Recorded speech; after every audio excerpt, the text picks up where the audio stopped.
Hello friends, welcome to our initiative of Indian economy questions. So let us start with the first question. चलिए शुरू करते हैं. तो पहला क्वेश्चन है, consider the following statements. The price of any currency in international market is decided by. आजकल ये बहुत hot topic है क्योंकि हिंदुस्तान का जो रुपया है it constantly fell down. Now although it has recovered a little bit, it has become a little stable, yet it is a very important topic. So ये question बहुत relevant है कि किसी country की जो currency होती है उसकी जो वैल्यू है वो कैसे डिटरमाइन की जाती है. गूगली क्वेश्चन है, लंबा क्वेश्चन है, ऑप्शंस वाला क्वेश्चन है. चलिए देखते हैं. वर्ल्ड बैंक उसकी डिटरमाइन करेंसी करता है? बिल्कुल नहीं, ये एब्सर्ड ऑप्शन है. वर्ल्ड बैंक इसकी करेंसी की वैल्यू को कभी भी डिटरमाइन नहीं करता है. तो अब हम क्या करेंगे, यहीं से हम अपनी एलिमिनेशन ट्रिक्स को यूज करना शुरू कर देंगे.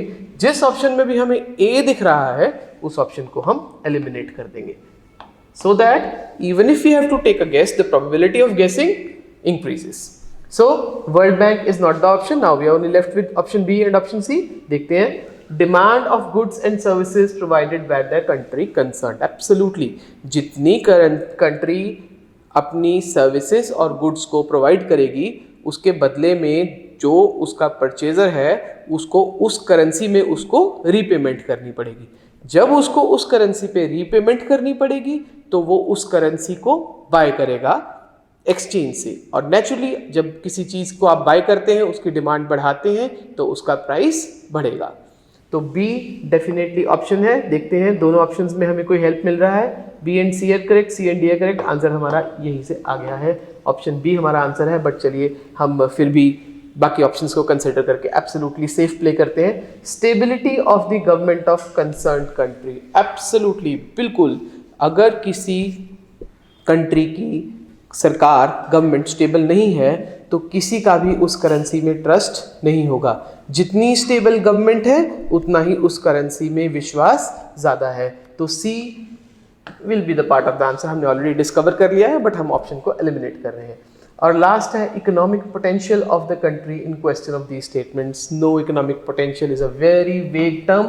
सो answer that we discovered earlier is the correct answer. Answer is option C. चलिए नेक्स्ट क्वेश्चन देखते हैं. रेपो रेट क्या होता है? बहुत ही कॉमन क्वेश्चन है. Repo rate, reverse repo rate, ये आपको पता होना चाहिए. Bank rate. सो क्या होता है रेपो रेट? हम इसको सीधा क्वेश्चन है, हम उसको सीधे से ही आंसर कर देंगे. रेपो रेट क्या होता है? वो रेट जिस पे बैंक्स आरबीआई से लोन लेते हैं या बैंक्स आरबीआई से पैसा उठाते हैं. So it is the rate which is paid by the reserve bank of India on deposit of commercial banks. It is the rate which is charged. No, this is not the answer. Charged by banks on loans and advances. Absolutely not. Payable on bonds. बिल्कुल नहीं. Paid by the commercial banks to RBI. Very simple question. Very basic monetary policy का सवाल है ये. चलिए. Answer is D. Next question है capital account convertibility. Again an important topic. Current account और capital account convertibility पे अक्सर सवाल आता है. Capital account convertibility of an Indian rupees implies. So options पढ़ने से पहले हम एक चीज़ को बड़ी क्विकली रिकैप कर लेते हैं कि करंट अकाउंट कन्वर्टेबिलिटी 100% अलाउड है. 100% fully current account convertibility allowed है, लेकिन capital account convertibility partially allowed है. तो ऑप्शंस पढ़ने से पहले एक बार हम अपना रिवाइज कर लेते हैं कॉन्सेप्ट कि कैपिटल अकाउंट कन्वर्टेबिलिटी हम किस चीज़ को बोलते हैं. कैपिटल अकाउंट कन्वर्टेबिलिटी हम बोलते हैं कि अगर हमें कहीं से कुछ फाइनेंशियल एसेट्स बाय करनी हो तो कितने पैसे को हम दूसरी करेंसी में कन्वर्ट कर सकते हैं. अगर हमें कोई एसेट बनानी हो किसी और मुद्रा में तो कितने पैसों को, कितने रुपए को हम कन्वर्ट कर सकते हैं, उसको हम बोलते हैं capital account convertibility. Okay. Is the Indian rupee can be exchanged by the authorised dealers for travel. बिल्कुल नहीं. ये तो करंट अकाउंट की कन्वर्टेबिलिटी है. करंट अकाउंट में हम जो रोजमर्रा के खर्चों के लिए अपनी करेंसी को एक्सचेंज कराते हैं उसमें लेते हैं. तो ये तो वही करंट अकाउंट की है, कैपिटल की नहीं है. How much that the Indian rupee can be exchanged for any other major currency for purpose of trades in goods and services. Again this is clearly current account.